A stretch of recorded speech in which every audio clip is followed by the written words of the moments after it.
Bismillahirrahmanirrahim. Assalamualaikum warahmatullahi wabarakatuh. Perkenalkan, nama saya Erlan Aditya Ardiansyah, bertugas di UIN Sunan Gunung Jati, Bandung.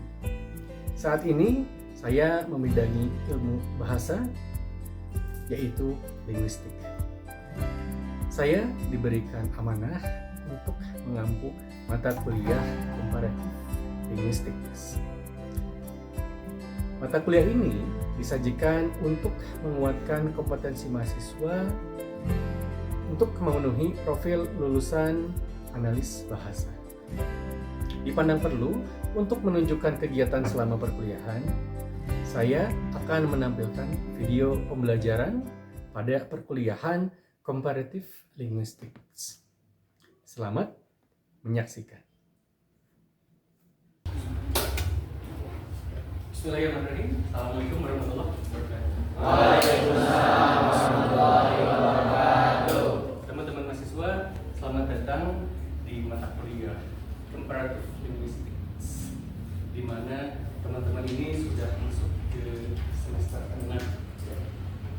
Nah, kita hari ini akan mendiskusikan beberapa hal. Namun, sebelum itu, baiknya kita mulai kegiatan ini dengan berdoa. Baik, berdoa dimulai. Akan mendiskusikan tentang RPKPS, ya, di mana kita selama satu semester ke depan akan membahas materi atau submateri apa saja. Selain itu, akan dijelaskan tentang kegiatan yang dilakukan, jenisnya apa saja. Kita lihat di sini pada deskripsi mata kuliah itu ada nama mata kuliahnya Comparative Linguistics dengan kodenya adalah KP 50318. Kemudian disajikan pada semester 6, ya, dan pada kali ini yang mengampu mata kuliahnya adalah saya, Erlan Aditya Ardiansyah. Memenuhi beberapa capaian profil lulusan, yaitu akan menjadi analis bahasa dan penerjemah tingkat media. Kemudian pengetahuan pada keterampilan umum, dan yang berikutnya adalah keterampilan khusus yang akan dicapai selama mengikuti kuliah. Ada beberapa sumber bacaan yang akan kita gunakan, di mana yang pertama adalah buku yang ditulis oleh Gary Sterr, ya, mengenai linguistik bandingan tipologis. Kemudian yang kedua, ini adalah artikel yang saya tulis sendiri, yaitu pengimbuhan afiks formator pada verba dalam pembentukan. Nah, di sini ada beberapa kriteria, tapi kita abaikan terlebih dahulu karena akan ada di rancangan penilaian. Kemudian yang berikutnya adalah UTS, ya. Di sini kita lihat teman-teman perlu untuk menyesuaikan CPMK, ya, dengan kegiatan selama pembelajaran, ya, di mana UTS ini akan berdasarkan pada rubrik penilaian, ya, di mana ada class activity, kemudian oral group presentation, ada assignment, dan mid test ataupun final examination. Itu bobotnya masing-masing berbeda, ya. Akan tetapi yang signifikan adalah final examination. Kemudian yang selanjutnya adalah penugasan artikel jurnal, ya, di mana artikel jurnal ini perlu untuk memenuhi kriteria-kriteria dari penyusunan karya tulis ilmiah. Ada yang mau ditanyakan? Ya. Kapan tugas penanti UAS dibuka? Oke, seperti yang tadi sudah dijelaskan bahwa outcome atau output dari pembelajaran ini adalah artikel jurnal. Tentunya tidak mungkin dilakukan 1 bulan. Diberikan waktu hingga pertemuan ke-16. Jadi teman-teman membawa makalahnya atau artikelnya pada saat itu.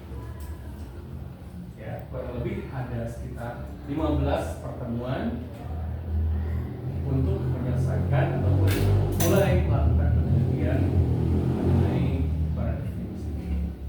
Oke? Baik, setelah kita mendiskusikan KPKPS ini, apakah teman-teman ini setuju atau tidak? Setuju. Setuju ya? Baik. Dengan demikian, mari kita awali ya, persediaan komparatif linguistik. Nah, di sini siapa namamu? Fikri. Fikri, boleh disebutkan quotes yang tampil pada layar ini. Tolong dibacakan. Comparative linguistics is a field of linguistics and been referred based on historical studies. Oke, good. Bahwa komparatif linguistik adalah suatu pendekatan linguistik yang mengkomparasikan satu bahasa dengan bahasa yang lain. Bukan hanya itu saja, tapi di dalamnya kita akan mempelajari aspek-aspek kebahasaan apa saja yang dapat digali. Nah, di sini kita lihat bahwa komparatif linguistik ini bertujuan untuk mempelajari word use, penggunaan bahasa, ya, penggunaan kata dalam suatu bahasa. Tipe-tipe komparatif linguistik, ya, yang pertama ada typological comparative linguistic. Ini mempelajari bahasa secara sistematis yang berkaitan dengan ciri khasnya, ya, di tatanan pelafalan, fonologi, tatanan pembentukan kata morfologi, hingga ke struktur, ya, sintaks manusia tersebut. Begitu juga di Indonesia, ya, karena bahasa Indonesia ini dipengaruhi oleh beberapa bahasa. Contohnya ada bahasa Arab, ya. Hari-hari di dalam bahasa Indonesia diadopsi dari bahasa apa? Arab. Dari mulai Senin hingga Sabtu, ya. Dan kalau Minggu bukan bahasa Arab, ya. Tapi yang digunakan. Saya ingin ke Yosef, ya. Yosef, menurut Anda, apakah bahasa ini perlu dikomparasikan atau tidak? Jelaskan, ya, bagaimana gejalanya atau temuan.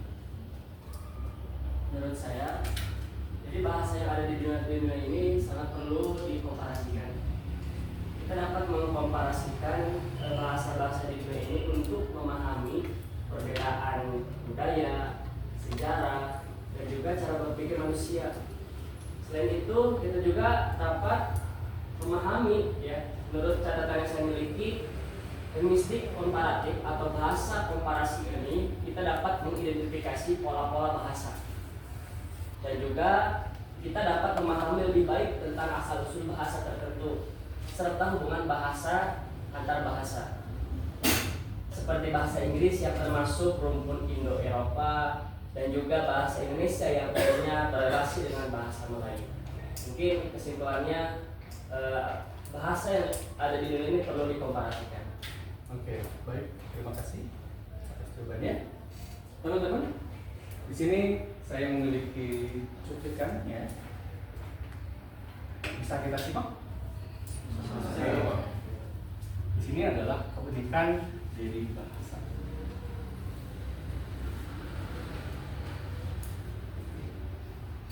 Kambing. Ayo.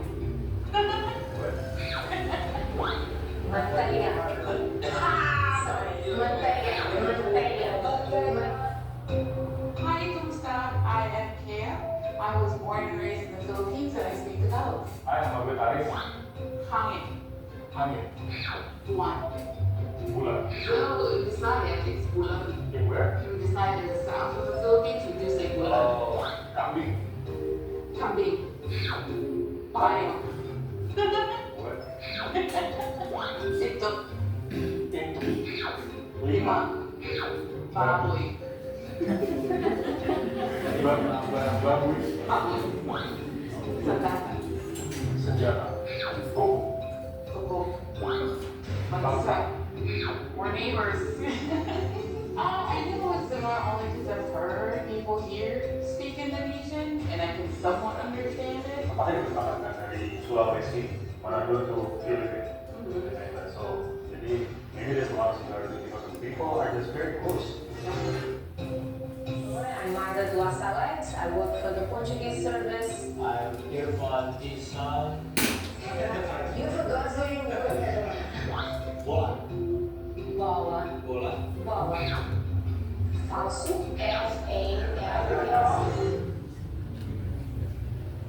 Oke, dari apa yang kita diskusikan ini tentunya menarik ya untuk dibahas, di mana ternyata ada beberapa kata di dalam bahasa Indonesia ini memiliki kemiripan dalam hal penulisan ataupun pelafalan. Baik, sampai sini mungkin ada teman-teman yang ingin menambahkan ataupun yang bertanya. Pak, Ya. saya akan bertanya. Siapa namamu? Perkenalkan, nama saya Fauzan Husain. Saya ingin bertanya mengenai apakah linguistik komparatif berkaitan dengan aspek sejarah.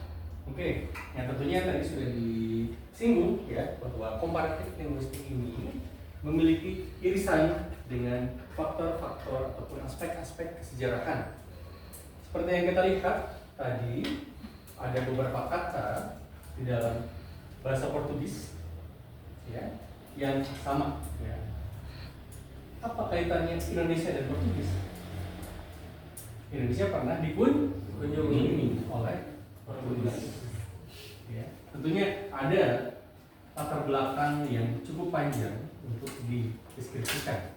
Perlu kita pahami ya sebagai suatu kesimpulan bahwa komparatif linguistik ini memiliki irisan dengan beberapa keilmuan ya, karena di sini ada beberapa hal yang perlu kita dalami, yaitu berkaitan dengan kesejarahan. Ada faktor-faktor kesejarahan yang dapat kita selami ya, seperti yang tadi.